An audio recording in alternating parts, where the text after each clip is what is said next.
Welcome to Decoding 40 After Dark.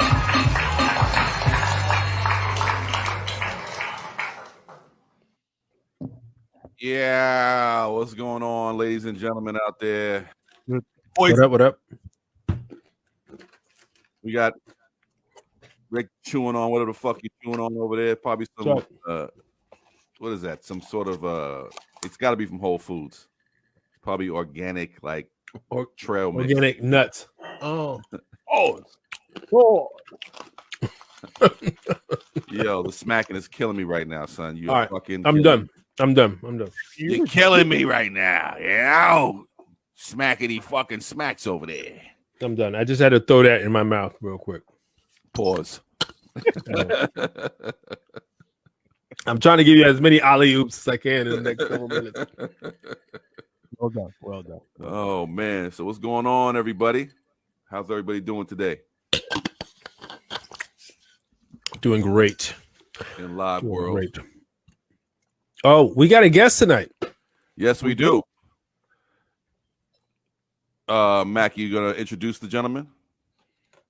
Mac's like, what? Jesus Christ, Jesus fucking Christ. Vin, why don't you introduce? All right, I'm gonna introduce him this week. I'm gonna introduce him because I know this guy. We go way fucking back. We go back to like high school, right? So a quick backstory. He's already rubbing his eyes. please don't tell that story again. Nah, we go way back, man, because this guy was used to hang out with me and my man Mike, and it would always be some fucking jokes and some snapping going on. And you know, so I'm not gonna say it's government on the show, but we used to have some crazy snap battles and hang out, and we used to all hang out at all the Long Island parties and run into each other at different clubs and had high tops and all that other good shit. You know what I mean? But you know, without further ado, I'm gonna welcome my man Nat Turner. He's got his show on YouTube, Waking the Giant. Okay, it's a New York-based international and local news platform owned by Gene Span Network, hosted by Nat Turner. Waking the Giant is the antithesis, of corporate media working to deliver accurate information, news, and investigative research. His goal is to expand on current events, offer insight, and illuminate local and worldwide issues. Without no further ado, I'm going to bring up my man, Nat Turner. What's going on, man? Hey, brother. Thank you for having me. Show, bro. Welcome to the show. Welcome to the show. See, Vin, you did a great fucking job, man. It's a great job. Yeah, you know, I was fumbling doing the introduction. Give it up for Vin. I was fumbling a bit because courtesy of this 1792, you know, it gets you a little tipsy there, you know. So what's going on, Nat, man? How you been, brother? All is well, man. All is well. How you brothers doing? Good, man. Good to finally talk to you. Oh, yeah. So, likewise. So where are we talking to you from? I like that it's 11 o'clock. It gave me a chance to whoop the kids before I decided to get up on here. I'm laughing my own heart. Get your asses to bed. Daddy got to work. What's happening? Where are we talking to you from? Right now, I'm sitting like in the corner of like my little den area, but I'm in Long Island. Okay. Yeah, I'm still out here in Long Island, New York. And I think Vinny left out a few particular moments, but we're not going to get into them. One particular moment where we went to the city and got a really good bag of treats. All right, I'm going to leave that there. Look. Shh. Nah, man. Those we like I said, we're talking high school, so damn. Yeah. That's 30 years ago. Yeah, it's funny when you say something like, "Yo, the other day, like 1990," and they're like, "No, nigga, that's 20 something years ago." That's not the other day. That's 2 decades ago. Yeah, but man. So what's been going on in your life, brother? Just you know, a lot of work. Trying to stay active on the ground. Of course, you know, working, kids. Trying to move socially and politically. You know, we got a few good things happening. I was blessed to be introduced to my brother Sharif Bey some time ago, like when I met you and these brothers then came up. Now we have a brother who's about to probably take the next seat as the mayor of Syracuse. And I'm talking about one of us, you know what I'm saying? Like, you know, look like us, talk like us, walk like us. So, you know, it's just so it's just a lot of work on the ground, man. That's it. So what I mean, because again, we came back from high school and we all go our separate ways and go to school and things of that nature. So what got you really motivated to get into politics and to do the show and everything else, you know, Waking the Giant? Oh man, that's a great question. As you know, from a youngster, you know, I was part and parcel of the 5% Nation. So you know, that got me to begin arguing in the street. You know what I mean, and studying also. Then from there, man, again, going to college, running into different people, you know, really falling in love with sociology. And then again, meeting with some brothers that changed my life. Like I was mentioning, the brother Sharif Bey, Khalid Bey, just running into some really good people and not really understanding how invested I really was in this shit until really was in this until Now you can curse. Bro, okay. You can curse. Yeah, stop it. You motherfucker. If you can motherfucking curse in this motherfucker. It's our motherfucking show. Yeah, but no, for real though. But looking at our people, and as you know, man, Vinny, you know, having the folks that we came up with, you know, is just looking at the situations, conditions on the ground of some of our people, and just realizing that, you know, things didn't align, like politically, socially, you know, of course, understanding our main issue was always socioeconomic. But things didn't align politically and socially. So I just further investigation into stuff like that, man. And that was it. Now it's ruined me now. Now, you know, I'm probably gonna have a heart attack from this shit now. You know, like well, Ned, I got a couple of questions for you because we were just having a discussion about this new administration just came in. They're brand new. Right. There's been a lot of criticism so far. You know, in just the first few days. So what's your take on the first few days of the Biden administration? To be very honest with you, it's like a double-edged sword. So the first few days, it's really hard to say because it's only been what 4 days, 5 days, or what have you. But let's just put it this way. I understand. Let's start here. I understand the criticism because although it is a brand new administration, it's not a brand new administration. It's a recycle of the, you know, past 4 administrations that you've seen. And I mean, literally a recycle of people. You know, Biden's administration is pretty much made up of the same cohorts from the Obama administration, who's pretty much made up of the same cohorts from the Clinton administration.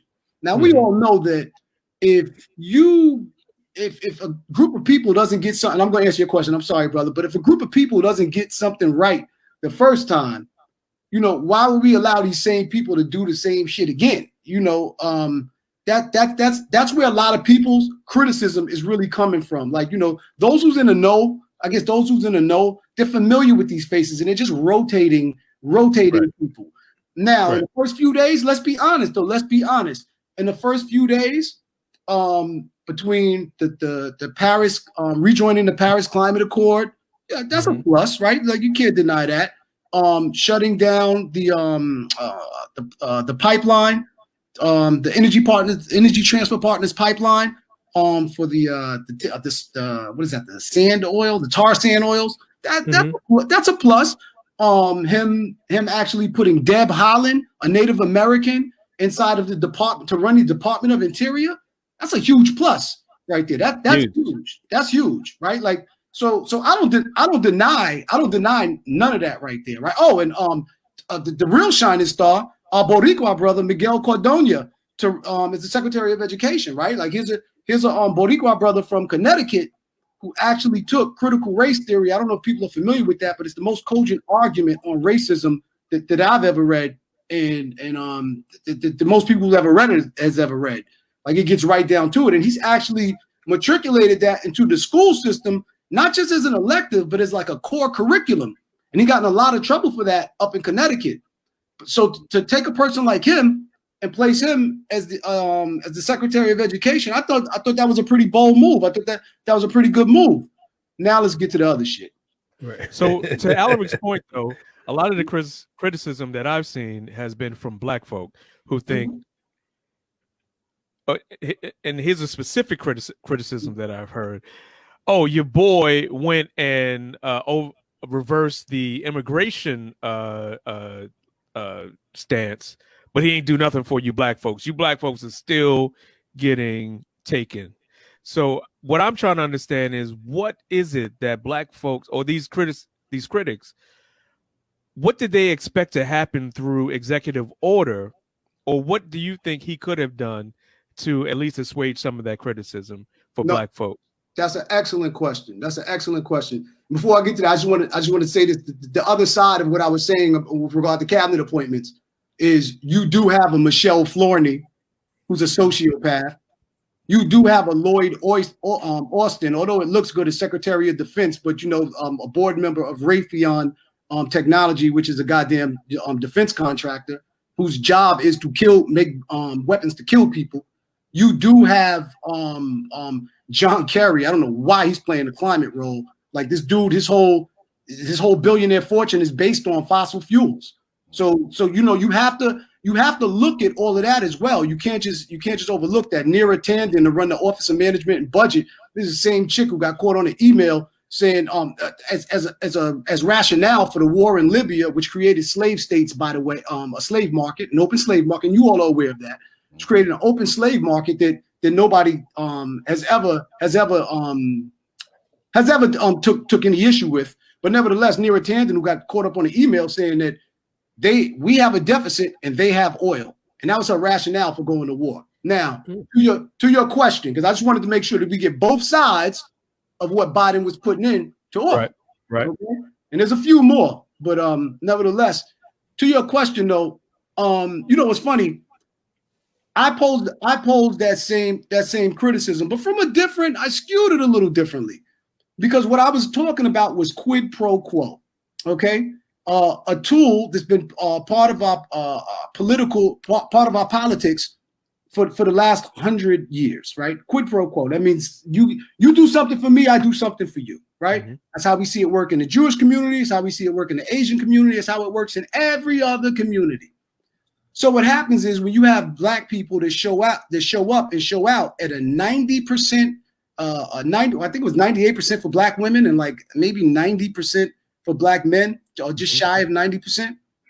And when they get what I like to say is the more insignificant seats. So, and when I say insignificant, I don't mean like, I'm not talking symbolism, right?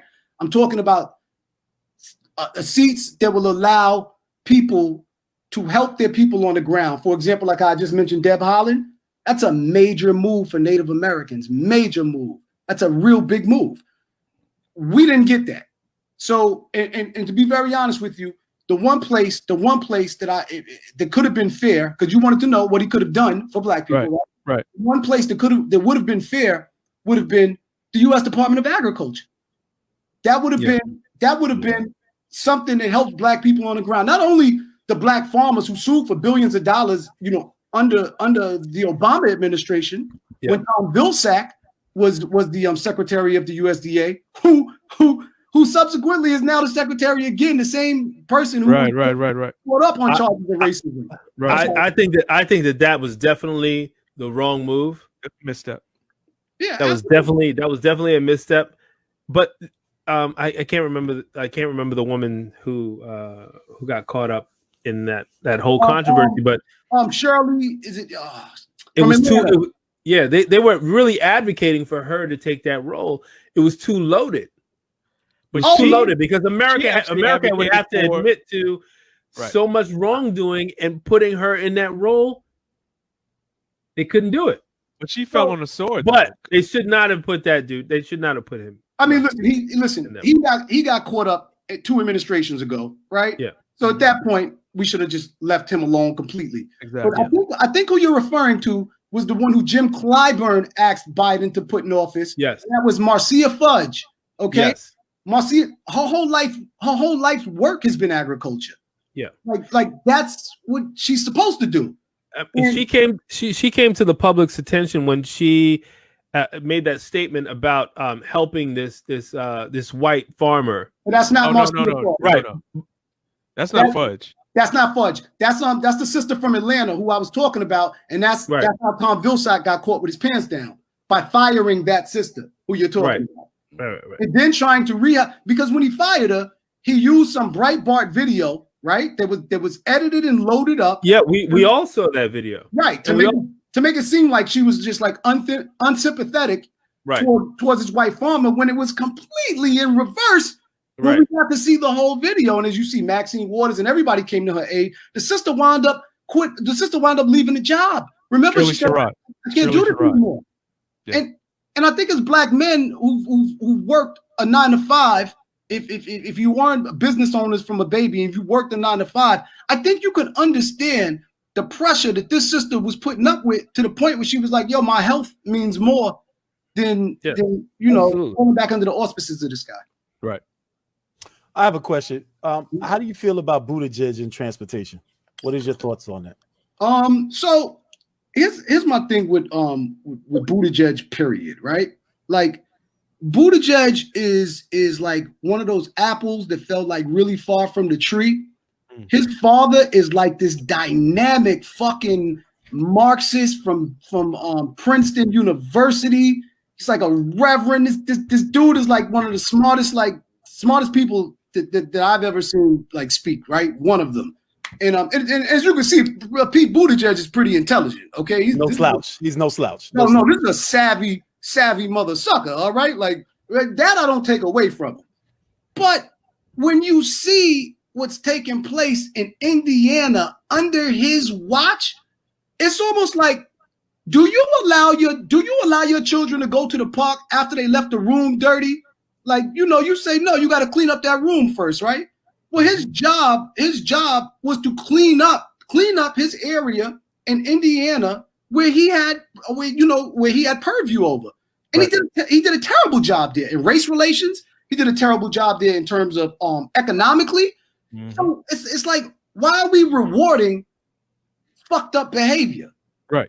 And everybody talks about Chicago, but Gary, Indiana is more problematic than Chicago. Brother, Camden, New Jersey got both of them on the feet, all right? Camden's like this big, all right? Like, but I don't think it was a personality issue with Buttigieg. I think it's an issue of, can you really control the area that you've been elected to control? Can you control that? Because I was looking at Andrew Yang this morning, and he's proposing to run for mayor of New York City. And I like Andrew Yang. I think he's got a lot of positive things to put out in the air in New York, and he could probably influence some really interesting things. But he is nowhere near tough enough to run this city. He can't do it. And when you say tough enough, like on what like, what do you mean? I mean, you have to really be a tough character to be able to run a city this large and this politically charged. Like, because everything is politics in the city. From sanitation to to the police to teachers. You cannot be soft. You got to be hard. Well, you would think that, right? Because no, it's absolutely the truth. No, De Blasio's hard. No, De Blasio's soft. No, I don't think De Blasio's hard. Okay, I think De Blasio is mad soft. Yeah, I think he's tall as shit, but he's mad soft. He's mad soft. So would you call like his predecessor hard, like Bloomberg? Bloomberg, definitely. Okay, I don't think Bloomberg's hard. I think he's a fucking opportunist at the end of the day.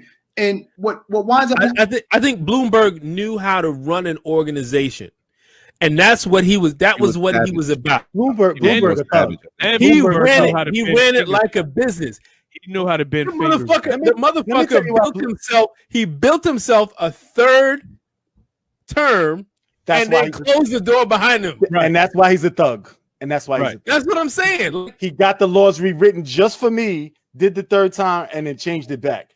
That's Yeah. gangster. Right. So is that? It's Let me ask gangster. you something. Is that good governance? Terrible, but it's gangster.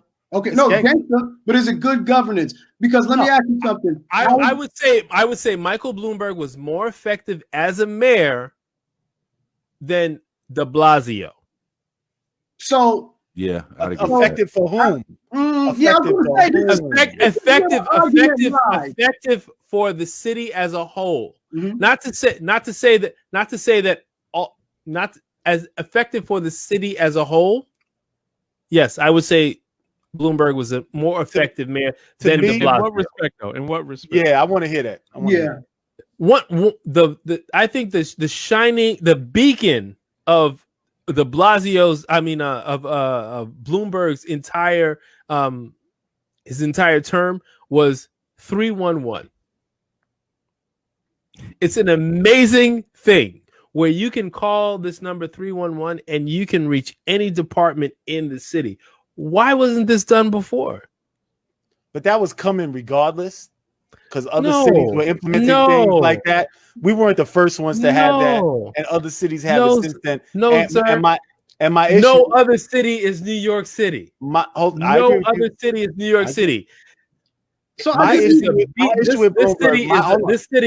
this city is a beast, and to be able to coordinate all of these different departments, like these are all separate entities. Like now we see them as just city business, right?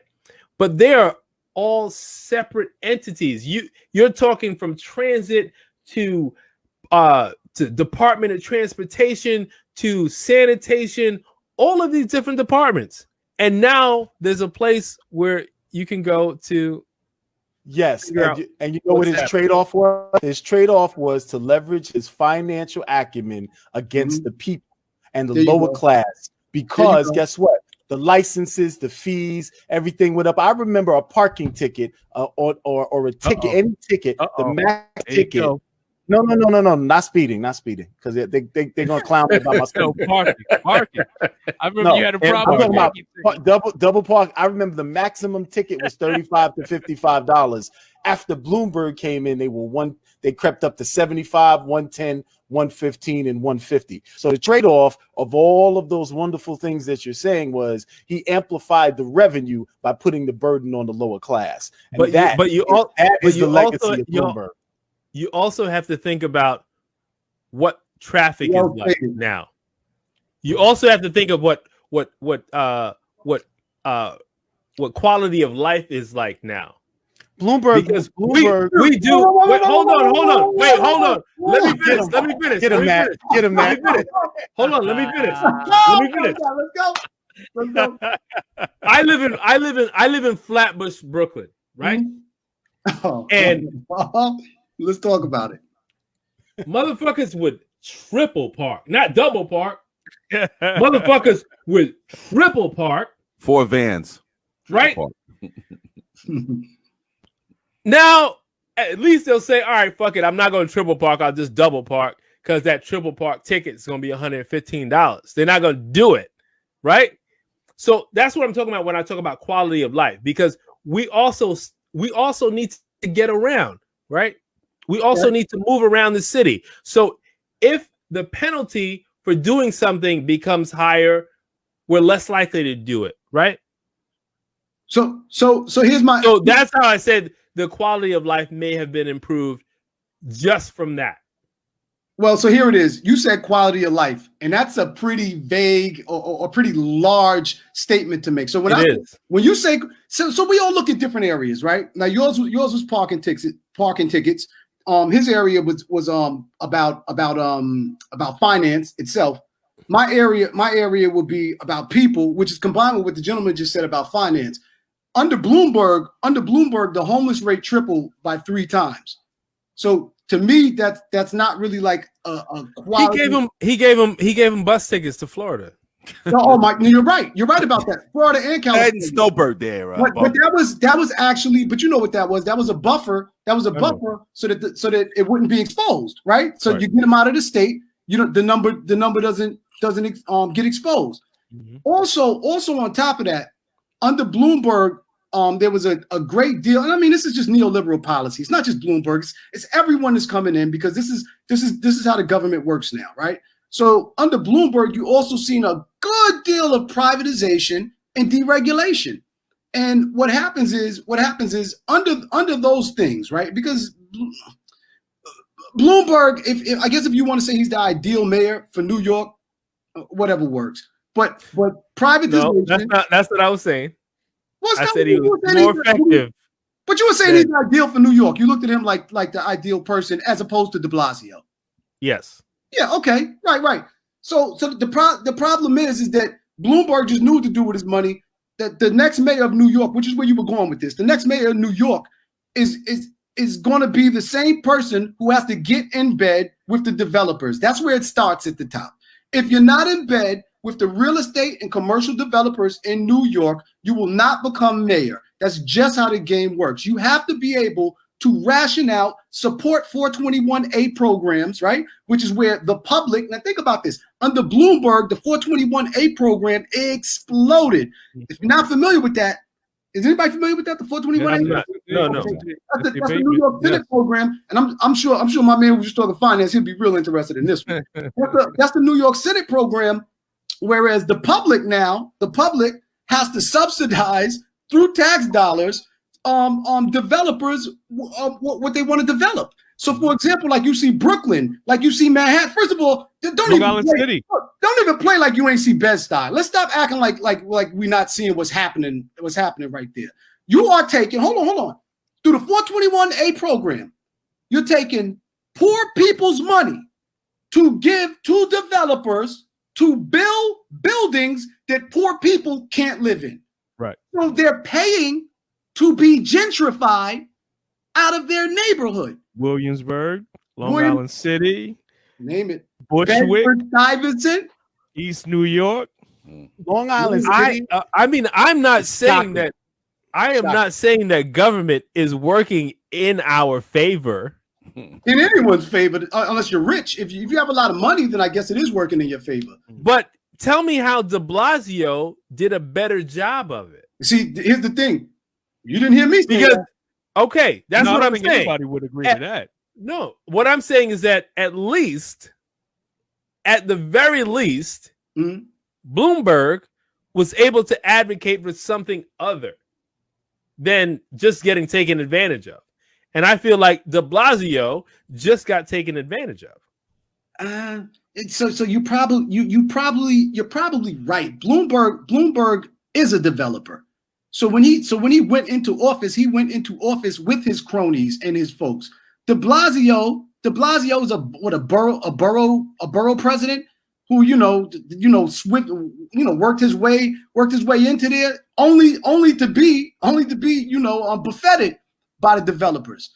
I mean, I thought de Blasio initially when he ran, it's like it was like the Obama run. Like I thought de Blasio pulled out his black kid and was like, "Look at my black son." That's how he got over. He got over on Dante. And think about the time. Think about the time it was in, because we were just coming off Bloomberg's stop and frisk program. Exactly. That was declared unconstitutional, but that wasn't good enough for Bloomberg. He said, no, we gotta lock these niggas up. So he went and fought with the Supreme Court, the New York Supreme Court Justice. I can't remember the Jewish sister's name. He went and fought with that sister and even tried to get her you can't get her disbarred. I can't remember what it was. But anyway, he tried to get, and the Supreme Court is not the highest court in New York State. The appellate court is. Yeah. So he tried to get that decision only in New York State. So he tried to get that decision overturned, and it didn't work. But that tells me a lot. That once the Supreme Court spoke and told you, yo, listen, this program is unconstitutional. Yeah, and I was a victim of it, so I can speak to it firsthand. You're just throwing me on a wall and going in my pockets, frisking me, and there's no probable cause for this. Like, let's be honest, no real probable cause. So and that was heavy during the Bloomberg era. Yes, I remember. Also, with the homeless rate exploding, increasing, like you said, bus ticking them out of here, right? When you put all these things together, I just don't see a good 13, 12 years that we had with this guy. I didn't say I didn't. Yeah, I, didn't say, I don't know if he said good. I think he said effective. I said more effective in terms of running the city. But I mean, if we go back to like episodes when Bloomberg was in the Democratic race for president, oh my God! And I said if it was Bloomberg and Trump, I wouldn't vote because I'm not going to choose. I'm not in it to choose which racist I want to be president. Right. Because I'm not forgetting about the stop and frisk. I didn't forget about that. Yeah. Well, I didn't forget about. That's the problem. I guess I didn't forget about a lot of Jiggy Joe Biden's, racist tendencies that he's had over quite a stretch. Yeah. I mean, just because he served under Obama, that didn't clean anything up for me. And I'm not trying to bash Joe Biden, but I'm just being honest. Like if we're gonna call a spade, and we're gonna call these people racist for who they are, Joe Biden's on the record as a racist. Like he's on the record with busing alone. He's on the record as a racist. With not just a racist, but also I would like to say I like to call them classist, right? Like because Joe Biden has 3 or 4 times tried to get rid of Social Security. 3 or 4 times. 3 or 4 times. Joe Biden led the charge in his form of criminal justice reform because he didn't have good ideas, and that was the only thing he could run on to maintain the Senate. This is a guy. This is a guy. I'm sorry. No, I was going to say this, but back to the Buttigieg thing, Biden thing. A lot of these people that we're talking about, I'm very excited about. What's her name? Deb Holmes. Deb Holland. Deb Holland. That made my whole day. But a lot of the people politically, what a lot of people don't realize, and Buttigieg is one of these people. What a lot of people don't realize is 50% of their job. There's what they do in the streets, their ability to speak, their ability to move people, but 50% of their job is raising money. And a lot of people don't know that how much of their job is actually going, smiling, and dialing and being able to raise dollars.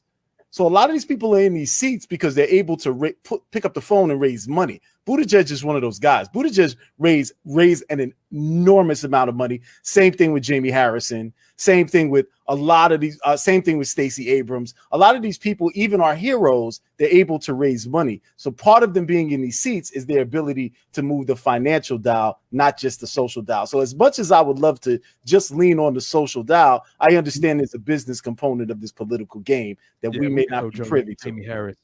And you know what's crazy? Like I wholeheartedly agree with your assessment. The only problem is that's the problem. Right.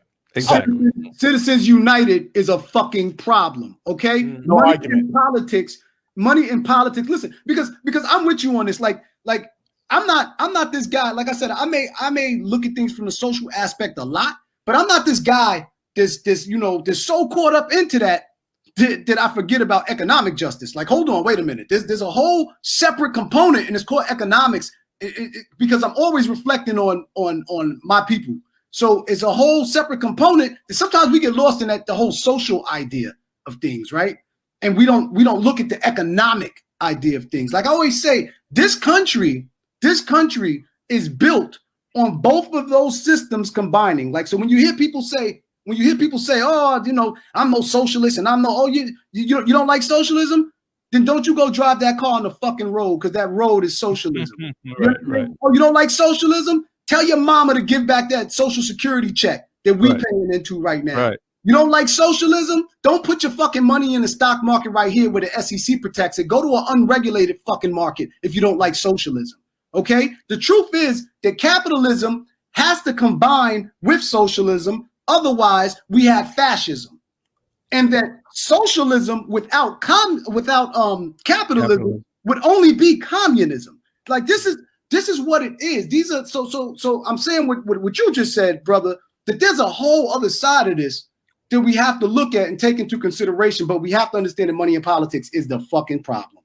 I want to hop in here, and I'm glad we went back up to the federal level, and I just want to say I really like your hot takes on Appreciate you. What's happening in the federal system. What are your thoughts on Jim Clyburn? I personally think he has overstayed his welcome. I know that he has some efficacy in terms of where he is and his seniority in the House. But one thing that pops out to me is that when Black women in particular were saying that Joe Biden needed to pick a Black woman as his VP, he was suggesting that that was a reach and that they did not necessarily need. Biden did not necessarily have to pick a Black woman, and it was I might be paraphrasing, but the gist of what he was saying, it was inappropriate to make that sort of demand in this time. So what are your thoughts on Clyburn, and has he outlived his usefulness in the House? And I like the way you actually posed that question. Thank you. Listen, I'm not going to, can I be Nat Turner on here? Yo, yeah, this is why you're here. Right here, my guy. Jim Clyburn, Decoding 40, my guy. Right. All right. Jim Clyburn is a fucking old hound dog to me, okay? And the reason I say that, with all due respect, right, no doubt. The reason I say that, my mama and my whole family, who I love, is from South Carolina, born and raised. All right, and I'm pretty sure some of y'all folks is from the same place. Exactly. All right. Jim Clyburn has been in office for about 3 decades and has managed to maintain the poorest districts, some of the poorest districts in South Carolina. Has managed to maintain that. To me, goddamn, that's a feat. How do you keep motherfuckers poor? Like you managed to maintain that. But beyond that, right? We still needed that representation to a certain degree. Now here's the fucked up thing. That I kind of agree with Jim Clyburn. I don't like, as a Black man, I'm telling you, and as a pro-Black brother, and really pro-positivity, anti-negativity, because I'm down for it all, as long as it's right. As a brother who really cares about his people, I kind of agree with Jim Clyburn a little bit on that, because you can't mandate, don't mandate symbolism to us. Put the right person for the job in the job. I don't care if they white. If they're going to improve my life and improve my children's life and my family's life, then that's the person who needs to be in the job. Not just because you put a Black person in. That's not going to do anything for my family. Symbolism don't pay the bills. Symbolism won't change generations. So that's my take on that with Jim Clyburn. So I completely detest Jim Clyburn as the number 3 hound dog over in the Congress, right? I completely detest him, but at the same time, I can agree on some of the things that he may have said. To me, that makes sense. That's where he was trying to go with it. He was trying to say, put the right. I get that. Where I feel like he fell on his face is that you had Black women who were able and willing to take that role on. He knew Joe wasn't picking them. Wait. Okay. All right. So then, to me, why the fuck are you there? Wait, you need to be in. Wait, let me finish this point. You need to be in Joe's ear and say, Joe, Kamala is ready to be president right now. Why is she not your first pick? Why are you waiting 6 weeks? Kamala couldn't poll at 6% out of her own state. That's why. But there you go, brother. My problem is my problem with the Clyburn bashing. That's not bashing. No. Just the general tone is a little anti-Clyburn-y. My issue is this. He not only saved Biden's campaign, but probably America. And we need to understand what he did in South Carolina was transformative. Joe Biden would have lost. Hold on. If Clyburn hadn't stepped into the gap. And respectfully, I get that point. And respectfully, Bernie would have lost. If Bernie would have lost against Trump. Here's the thing. I don't know that. I like Bernie's policies. Like straight up. I do too. I love Bernie policies, but let's keep it real. Let's keep it real. Because two things could be true at the same time, right? Yes. Number one, Bernie, although I love his policies, Bernie is a sucker. And Bernie doesn't have the cojones to do Bernie's persona doesn't match his policies. Like, you remember you saying that somebody has to be effective and strong to come in and tell the 1%, the motherfucker, you're gonna pay a 30% tax on all of your passive earnings. Yeah. Right? To come in and do that, you got to be that guy, right? It ain't happening anyway. Okay, we know that it ain't happening anyway. But the other thing that could be true at the same time, because that guy is actually a girl. I think that was Elizabeth Warren. And that's a whole different Yeah. conversation right there, right? Like, Yeah. But the other thing that's true at the same time is that, at least to my estimation, is that Joe Biden ain't saving no America. Joe Biden is got the stall program going on. No. Joe Biden is going to save America, but it's not the new America. He's going back to status quo. This is what I mean. Is that saving? What you're doing. It absolutely is saving, because let's hear it. The other version that we had for the last 4 years, there was not a hopeful outcome for us. How did we get that other version? 4 more years of Trump would have destroyed democracy. Oh, hold on. We're not arguing that. How did we get Trump? How did we get him? We got Trump because we had Obama, and white people got terrified. They were terrified. No, but it's not just a black thing. That's part of it, but it's not just a black thing. Think about it. No. Because before we had Obama, who did we have? Bush. W. Are we forgetting how destructive Bush was to American democracy? It wasn't Bush, though. No. It wasn't Bush. It wasn't Bush. It was Cheney. Yes, Bush, you're Cheney, right. You're right. You're absolutely right. Bush. Cheney, Rumsfeld, and Bush. It's all under the same administration. Right. How did we get Bush? Through Clinton. This is my point.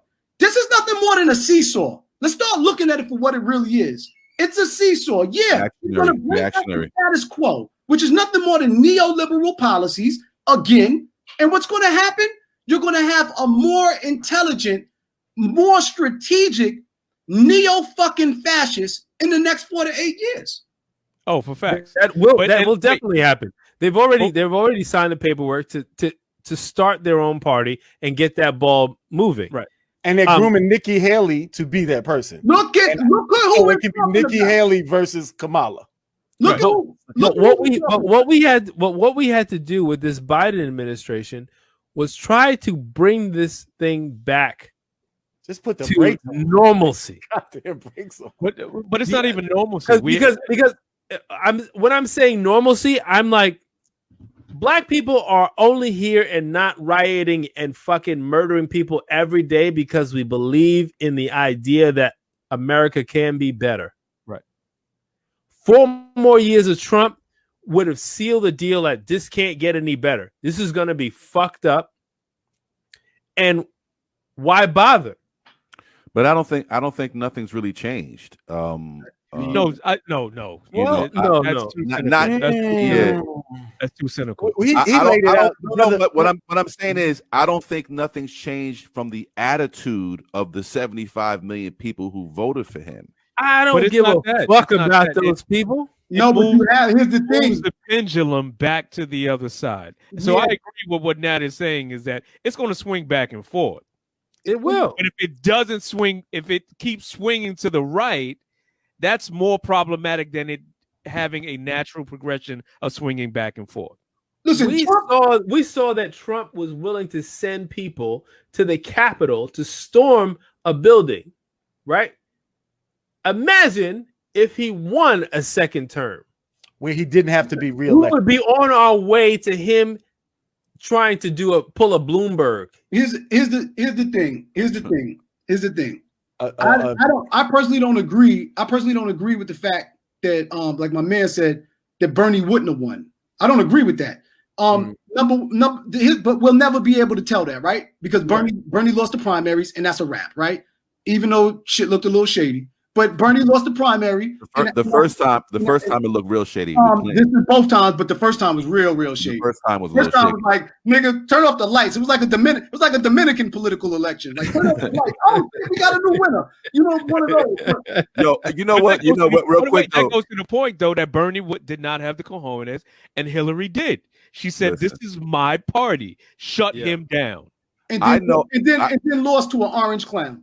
So, but you know what's crazy though? How Bernie showed up that next day a little bit further with the Band-Aid on his head, like they roughed his ass up. Yeah, they took him into a hotel and said, "Listen, Obama with them UFC elbows." Because that's what I do. Isn't that real? Because that's what I do. Because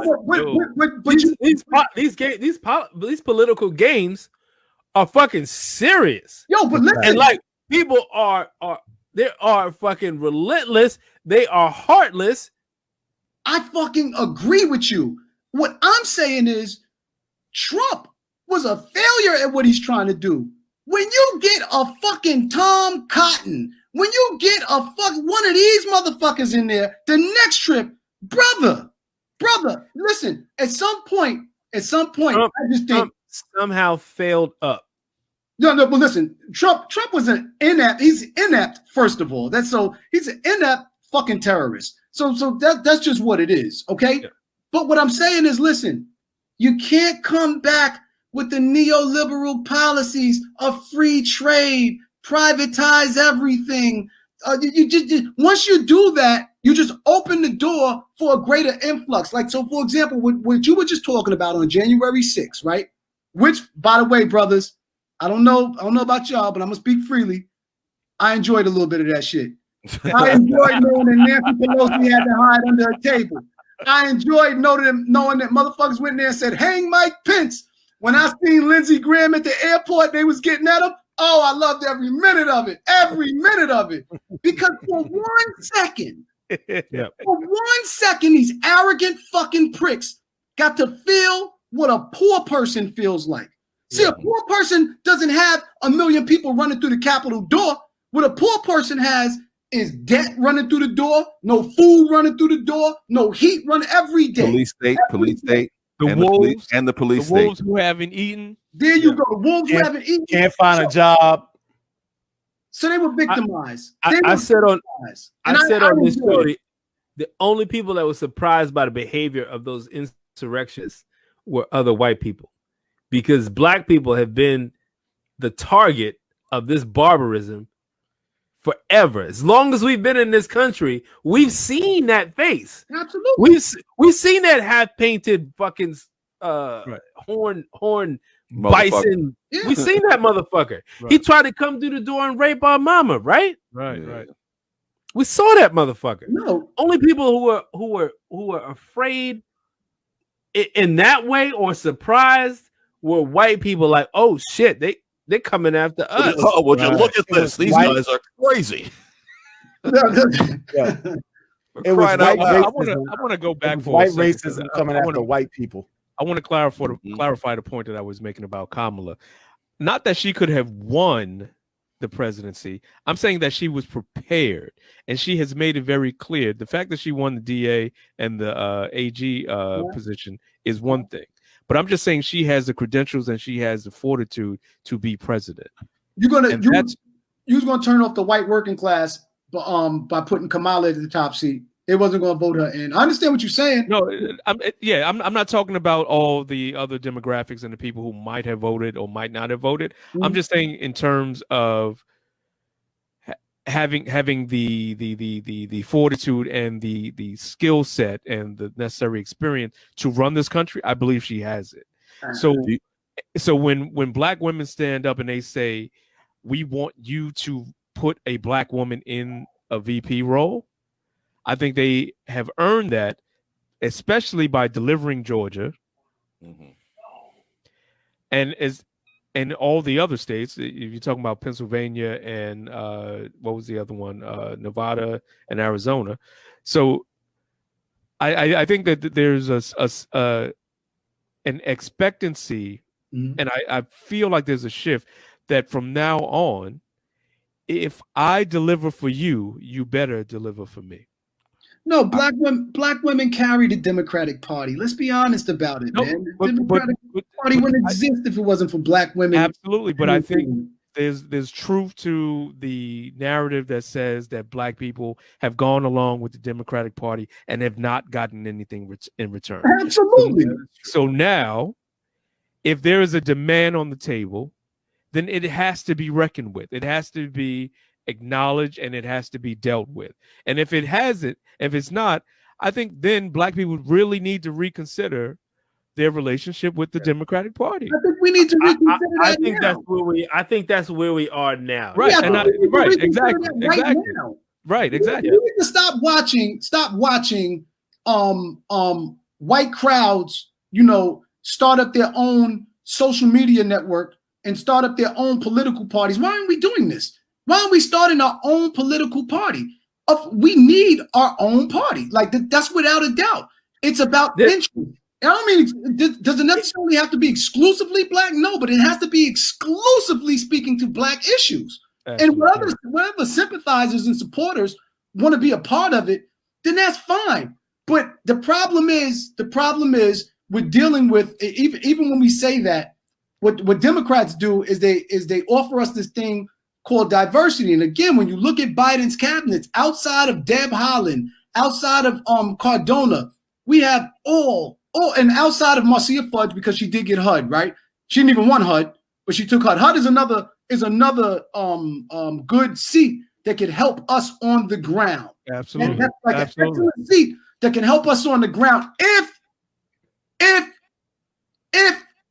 the federal government is not keeping their fingers in the cookie jar and limiting her from what she could do. So my point I was going to say, what you were saying about black people, is that this fake idea of diversity is nothing more than changing crooks around in a few different seats. I don't care if you put a female face on it, a black face on it. It's a fucking crook. It's a white face. It's a crook.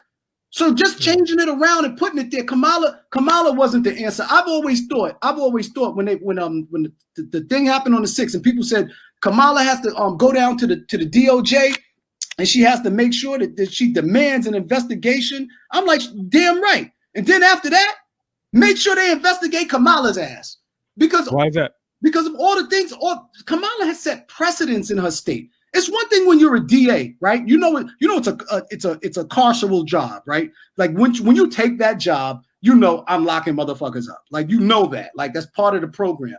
But Kamala set precedents when she and I know you're familiar with this, when she created the program to jail parents for juvenile delinquents whose children didn't go to school, right?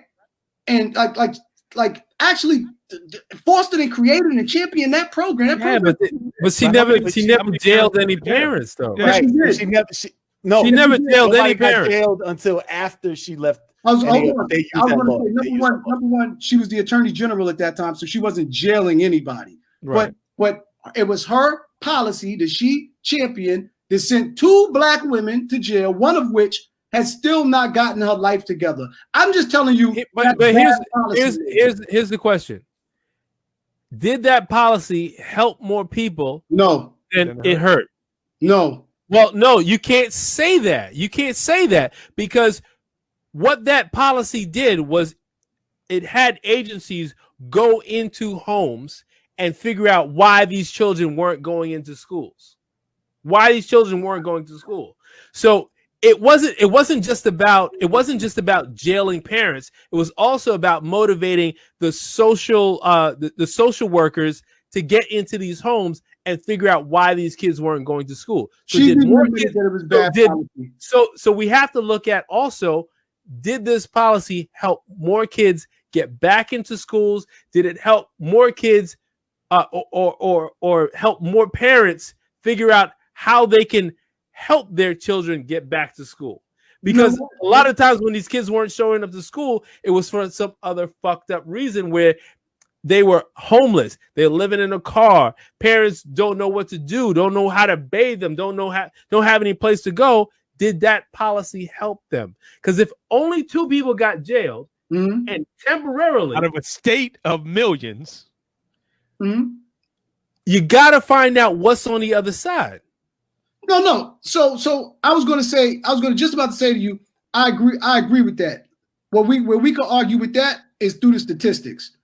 That's where our argument will lie. So you know what? That's something that I would actually look into. But even Kamala has since admitted that it was bad policy. So you can't argue for her policy to be good after she admitted that it was bad policy. The horse said it. Right. I'm talking about intention. No, that's why I think you're right. That's why I think because we can all make mistakes. Right. We can look back and say that wasn't the right way to go. But here, this is what I was trying to do. Right. Mm-hmm. Exactly.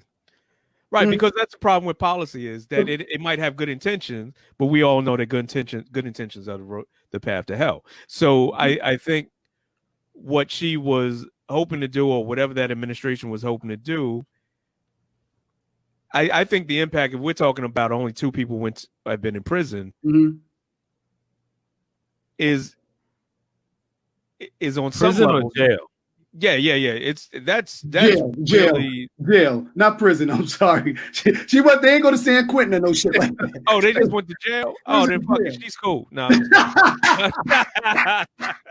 fucked up. Shoe program. And make sure you edit this part. Don't let none of my people edit that. Fucked up. No, but I'm just saying that's marginal. No, I get your point. I get your point. I mean, there's a litany list of fucked up shit Kamala did. Which is why I didn't. Wait. I wasn't agreeing to that. But go ahead. Yeah, but listen, it's the reason why she only polled at 6% in her own state. Right. It's a reason why. There's a reason.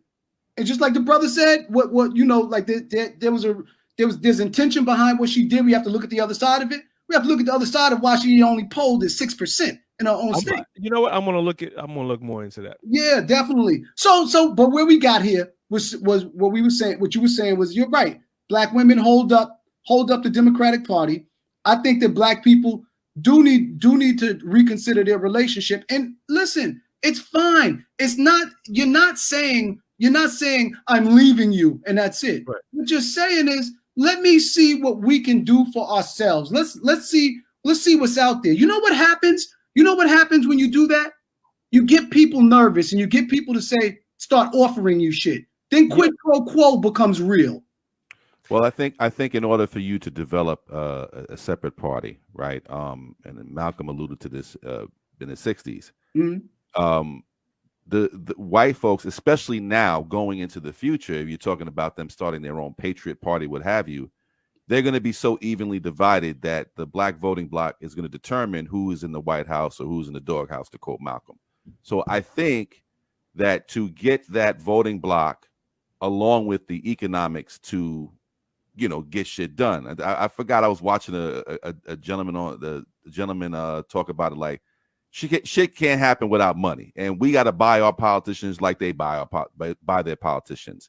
We have to get our lobbyists there. We have to make about Dr. Claude Anderson. It might have been. We got to buy our politicians like they buy their politicians. But I mean, the voting bloc thing is important because it's been like that since the 60s, since they had rights to vote. They put those rights into effect. Mm-hmm.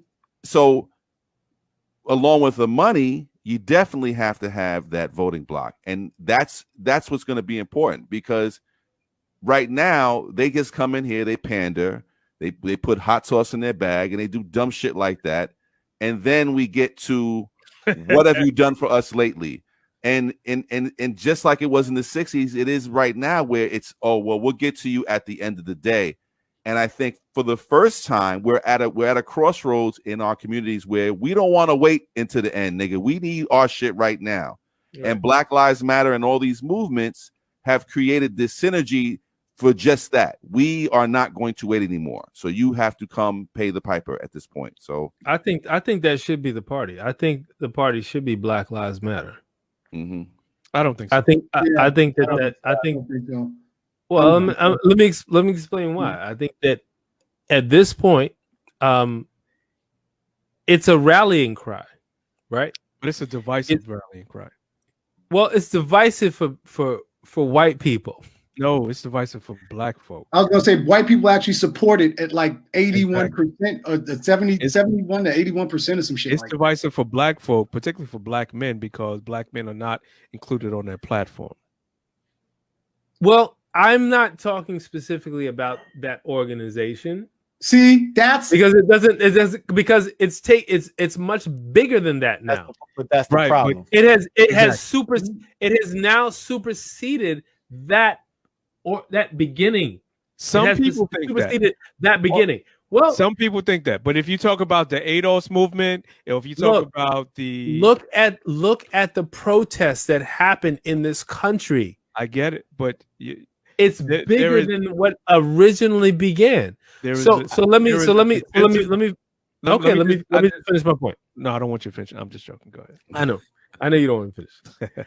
So I think Black Lives Matter could be the political party that begins from now, and you have to, because it's not just about police brutality. It's not just about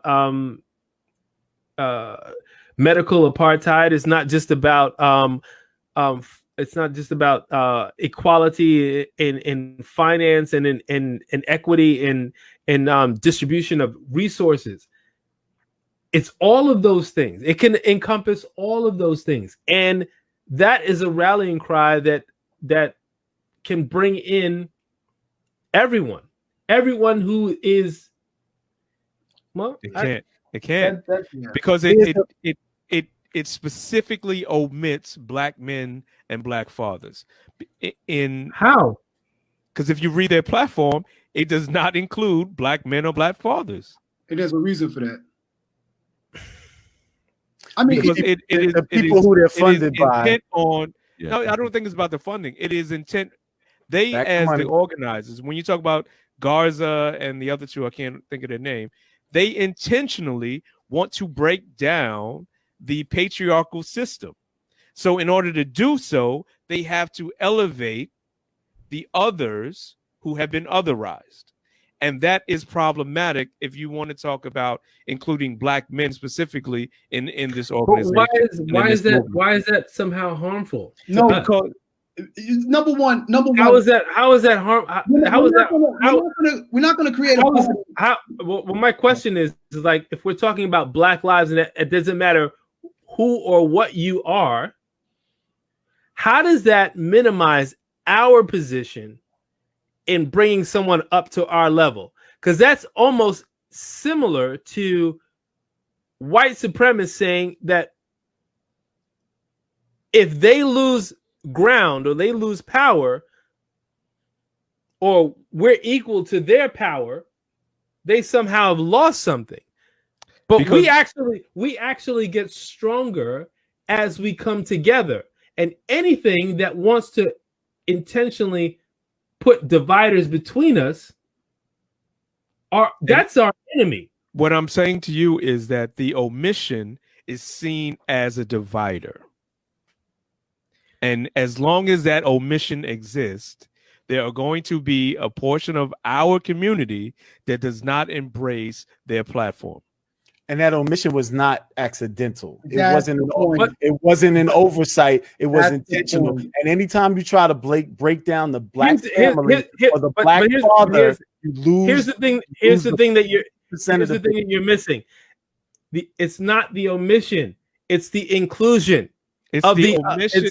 No. Rick, listen, I might agree with you, but the inclusion of other, because if we're talking about black family, right? We are not excluded from that conversation. You need to read that platform. Right? We are specifically excluded. I'm not jumping out of the Democratic. Are they saying we are not invited to the party? You need to read that next week. I'm not jumping out of the Democratic. Hold on. I don't care what block. I don't care who. Listen. I don't care what do we call it, because I think that's semantics. I think we just need to, even when we disagree, until we get what we need to vote as a block. And they have intentionally degraded, diminished, and done everything in their power to separate us so we do not vote as a block. Absolutely. And then they fund people like Candace Owens to create energy around division. That's to what I even mean. further separate the think. So you can't even say I'm voting because I'm black the same way Jews vote because they're Jewish, or the same way Asians vote because they're Asian, or the same way Native Americans vote because they're Native. When you've got people like Candace Owens, we can't even vote. Say, well, what does the black people think? Well, I'm voting that way. They're doing everything in the power so that we don't vote that way, because as you see in Georgia, when you get everybody on the same page, we can shift the lever, period. But you know what it is. But but you also have to keep in mind that we also have to be willing to leave the Democratic Party if there's a better offer on the other side for us. I don't care what we call it. That's why it's necessary to have a block. I'm going with you. Because the block control will be able to control what we're given. This is how I came into this presidential campaign. If you recall, that's what I said, is that we have to be willing to say, Democrats, we're not voting with you because the Republicans are offering what we need. Right? Yeah, right. But your needs, our needs and your needs are not the same. Hold on. But then we gotta revisit our approach to that, because your man Cube, who has always been on the team, Cube has never been off the team, went over there to Trump and said he got $500 billion. Now I don't know. He didn't. Hold on. He got used. Wait a minute. My point being is Cube has always been on the team, and Cube ain't no dummy. Cube has always been on. Cube was on the team where we didn't know he was on it. Cube was fighting for us ahead of where we was at.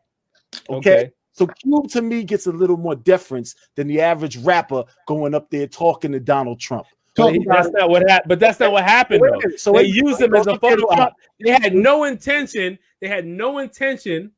None of them have anything. No, exactly. My problem. All they did was use him as a photo op. But none of them have intentions to give the black man anything. Right. And be honest about it. None of them. Not Biden. Not Trump. You're right. None of them. Absolutely right. Hold on. Wait a minute. Hear me out. You're absolutely right. Hear me out. My problem, exactly what Brother Nat just said. My problem wasn't that he went up there to Trump or that they weren't going to give it to him or whatever. My problem was our community handled him. That was fucked up. That was fucked up because he's always been on the team. That's right. That wasn't us. But you know what it is? Is that that wasn't us. That was outside influence in. Black Twitter, ran him over coals, and it's also outside influencing in. And because it's cancel culture as well. The cancel culture to cancel us or to cancel different people. They do that shit all the time. I think the brother is 100. I think first of all, we all agreeing that we need our own, right? Yeah. Everybody's in agreement on that. The second thing is the brother said the most important thing, that if we're not voting as a block, then we ain't got no business even doing this shit, because it has to be organized, strategic, and compact, right? As a block. The third thing is we're missing the forest for the trees, because we're talking about federal elections. Politics is local. You want to vote as a block? You want to get this shit moving? You get this shit moving where you're at. A local trustee or councilman has more influence on your life in the next 5 minutes than the president does in the next 5 years. Him passing an ordinance where you live can affect you more greatly and more substantially and in due time before the president's policy actually unfolds. Trickles so down. Block voting is the key for us, because we have to form some form of unity. We don't got the money like that. Votes are capital. That's how we create capital for ourselves. Block. And I think also we have to also invite everyone to the table within the community, because you're going to have black conservative, black liberal, and you have to be able to get behind closed doors and have an agreement. And why this Black Lives Matter can be an umbrella. Right, but it's not the umbrella. That's what I'm trying to tell you. It's not the umbrella. It could be. It could be. You have to look. They can be a part of the umbrella. They can be a part of the umbrella because let me make this point. No, hold on, real quick. There are conservatives on the other side who do not believe in Black Lives Matter. No, it's not even that. It's the fact of the matter. If you read Black Lives Matter platform, they specifically exclude Black men and Black fathers. And what I'm saying is, I can't rewrite their mission statement. I can't rewrite their platform. But if I were to, what I would suggest is that if they want to dismantle patriarchy, they should still include Black men and Black fathers, and then have the discussion in how do we reshape what the Black family looks like in this new and going forward in this new future. So it's not impossible. But they don't do that. That's what I'm trying to let you know. Because if they did, that would eliminate all of this friction that's happening between Black men and this organization. But they're unwilling to do that because they have another agenda. What is their agenda? To elevate non-patriarchal systems and family structures. And I'm not saying I'm not against that. What I'm saying is I have what is considered a traditional family. So, but if I'm to be included on this platform, you have to specifically name me on that platform. And speaking my issue, that's great, but I feel like that's something that we can't overcome. That's not impossible. I'm not saying it's impossible. I'm just saying right. I'm taking them for their word. You know what I'm saying? Okay. Like if they want to include me, they have to reframe their platform. If they reframe the platform, but they don't have to reframe the entire platform. That they get. I'm not saying the entire platform, but the platform has to say that it includes Black fathers and Black men. The brother's right. If they reframe their platform, George Soros ain't kicking out. The brother's right, man. Like, let's stop playing. Let's call it what it is. It's a reason why George Soros is putting money behind that. How many billionaires you know putting money behind strong Black men to run themselves politically? How many? LeBron, Jay-Z. Thank you. And what do they seem to have in common with us? That they Black. Like, let's be honest about it. But I understand what you're saying. I think that Black Lives Matter plays a part of what we're talking about. But right. I think that if you're looking for something that's all inclusive, that's a bad way to step out front. Right. I don't think it's all inclusive yet. No, we ain't even get there yet. I feel like it has the potential to be.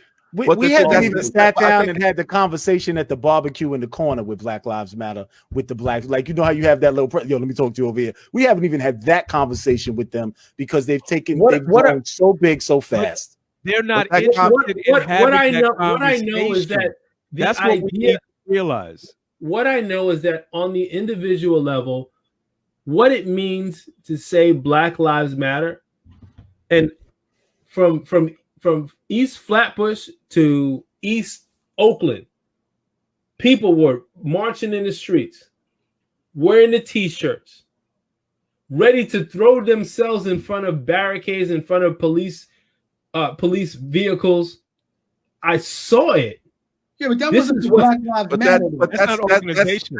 I know that, but it means more. That slogan means more than what their platform says on their website. I can agree with that. It means more to people than what most of these people have never gone to their website or read what their platform says. But the thing is, hold on. But they know that their life matters. And that's why they're out there in the street. That's good. That's good at the beginning. That's good for the beginning. But when it comes to start to create policy and a movement, who are they gonna go to? That's my thing. No, the movement is already started. No, the movement is already Who are the policymakers? Who are the policymakers? When you start to make policy, when you sit around, because again, you have to get everybody at the table. You got to get BLM. You got to get Black conservatives. You got to even listen to the Candace Owens, because you have to bring everybody at the table. No, you don't have to listen. No, to you don't have to bring Candace Owens. Stop playing. So the idea is like now we start all over. We start from the beginning. We start from scratch, right? But it's not. We don't have to. So I have a question. For Rick. Rick, yes. If what you're saying bears true, why does Black Lives Matter New York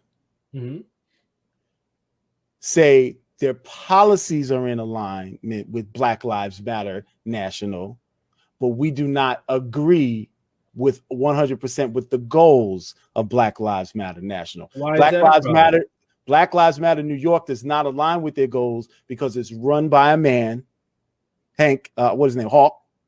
It's run by Hawk Newsom. Hawk from the Bronx. Hawk from the Bronx. Real dog. Talk that real talk. Out here fighting that fight. Shout out to him. And he does not 100% align, even though their mission globally is the same. The organizations are not in alignment. Why is that? Why do you think that is? The organization will not last if they don't have a mission statement that they're in agreement with. If everybody's going in different directions, it's going to split into different factions and splinter off. They agree on police brutality, but they disagree on political and social agenda. You got to go look at it. What we know in our community is that people are afraid of afraid of homosexuals. They're afraid of transsexuals. They're afraid of all of these other things that we're talking about that need to be included into this conversation because they are Black lives. Right? Rick, you know what's funny? I agree with you, but I think a lot of that is perpetrated on our community. Like our community. No, dude. Let me really quick. I don't know black people. And I grew up in black neighborhood. I'm from the Bronx. I grew up in Freeport. I don't know black people for dogging or beating up black gays and dragging them and doing shit like that. I don't know black people for doing that. And you don't either. Like, we don't know black people for black people who get together on a Friday night and go drag gays on the back of their car. No. I know you don't. Because black people don't do shit. I don't. But I do know people who have not so nice things. I shouldn't say that I do know people, because they're not people that I would hang out with, right? Exactly. But yeah, I've heard disparaging things about gay people. I'm Jamaican, dude. I'm Jamaican. Mm-hmm. It's part of the cultural, the music. This music that I won't even listen to anymore because it talks about the death or the murder of people that I might love, that are friends of mine. It's part of the fabric of our community. You can't deny it and say that it doesn't exist. I don't know black people killing other gay black people because they're gay. You don't have to kill them. Do you have to kill them? Well, no, but here's what I have to kill them. If you're inclusion, let me tell you. But here's a reality of If somebody is trans walking in your neighborhood, they're more in danger than you are walking in your neighborhood. That's the real. Yeah, just like a woman walking at night in your neighborhood is more in danger than you are. That's the real. But if your inclusion, if the agenda of your inclusion specifically denotes my exclusion, and then you require my support, and I don't give it. What is my exclusion? Because you're not on the platform. But here's what I say: it's an intentional exclusion of the nuclear family. Right, and I exactly the point. I gotta read the platform because I don't know. But here's the thing: I'm gonna be honest. I'm completely ignorant of this. And I gotta go change that. Black Lives Matter, the national organization, does not have to change their platform necessarily. and they can work as long as they're willing to work in concert with another organization that supports the nuclear family. Now, if they're not willing to support that, because that is talking about bringing us together as a voting block or as a block of interest. Because if they're not willing to do that, then there's something really problematic about that. You don't catch hell because you with Black Lives Matter. I would love for you guys to name me. I would love for you guys to name me another movement that's happened in the last 10 years that has motivated people more than what has happened in the last year. No, you're right. You're right. And that's hold on. It doesn't have to be what it is now, but it can be something different. It can be something better. We can improve upon it. I reject that in the sense that I don't believe we have to ask organizations to change their missions. I believe that we need to create another organization that fits the mission that we want, and we need to work in concert. This is part of our This is part of our problem. No, it's not. No, it's not. Yes, because listen. Let me. We're not a monolith. We're not a monolith. Exactly. But we're not a monolith. As soon as we come to, if somebody says we're not a monolith one more time in 2021, I'm going to shoot them. I'm going to figure out how to get a gun legally in New York City. We're not a monolith. I know you're not leaving your house, so I'm not. No, I will come to East Flatbush loaded, locked and loaded. I hate that phrase. Get low. I absolutely hate that phrase. Well, look, we're not a monolith. We're not. I hate you. Okay, but Leon, why do you have a problem with that statement? That's very clear. There's nothing very clear, and I've said it before.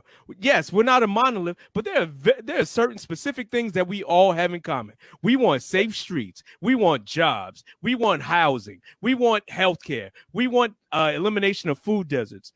That makes us sort of a monolith because we think that we just want to live healthy, safe lives. No. Show me the national organization that is bringing that to the forefront. Let me rephrase what I was saying. Show me the national organization that Democrats. is thinking that. You trying to get me to come to the Bronx? The Working Family Party. The Working Family Party. The WFP. The Green Party. The red is too damn high. That's what you're talking about is issue orientation, and that's what makes the block. Exactly. Because although we're not a monolith, but we do suffer from the same issues. And that's what will make the block cohesive. And listen, it's bigger than but we haven't been able to come anywhere near close to that in the last 10 years, 20 years. Longer than that. Keep going. It's not probably longer than that. We spin. Even saying we're not a monolith is divisive. Saying we're not a monolith gives me permission to disagree and ignore my people. It does. It gives me an out. It gives me an out to support Leon's position, even if I should vote with Leon, even if I don't 1,000% agree, whatever Leon's position is, that the five of us can vote on the same person. Saying monolith gives me an out to say I'm a Trump supporter. All of these things are spin and divisiveness. We should all just say, okay, who has our best interests in mind? What do they think? What is our 10-point plan? Everybody get on board. And then guess what? When we get these 10 things, John, those things you want over there, we'll add that on as number 11. Christine, what you care about, we'll add that on as number 12. But we don't do that. We go, well, we're not a monolith. And then what happens is we go together. Or I don't. So many. Or there are so many things that separate us. What? Like what? Like what? You know what separates us? MSNBC, CNN, Fox News, Huffington Post. The brother. That's part of it. Politics. That's part of it. That's part of it. That's a large part of it. That builds people's narrative. That's part of it. Most people have no. But socially, we're not all the same. Even if I look at my difference own is so marginal and so minimized that it's not the thing that's separating us. Because at the end of the day, you want your kids to go to a safe school that teaches them a quality education. Yes, the argument is always, how do we get there? That's the problem. That is the problem. Well, we're at 12:25. We can't stand under a single umbrella and say, like, how do we get there? But that's not. Who do we vote for? Well, how do we? But what's the strategy? You're talking about the recipe. That is the problem. We all like spaghetti, but how much seasoning you put in your meat sauce, that's different. We all like spaghetti. No, it's not. You don't like spaghetti? As a member of the Black Father Party, I have to jump off and go change. I have to go. Yeah, jump off and change diapers. It's 12:25. We need to wrap this up. Listen, we didn't read out one comment in the comment section. Listen, but this is shout out to everybody in the chat. Shout out to everybody. But quickly before we get off, Nat, you set this shit on fire, bro. Listen, you gotta come back, Nat. I feel like I'm sitting here watching a fight. Like y'all invited me, and I'm just watching this every week. We do this every week. We do this every week, bro. We do this every week.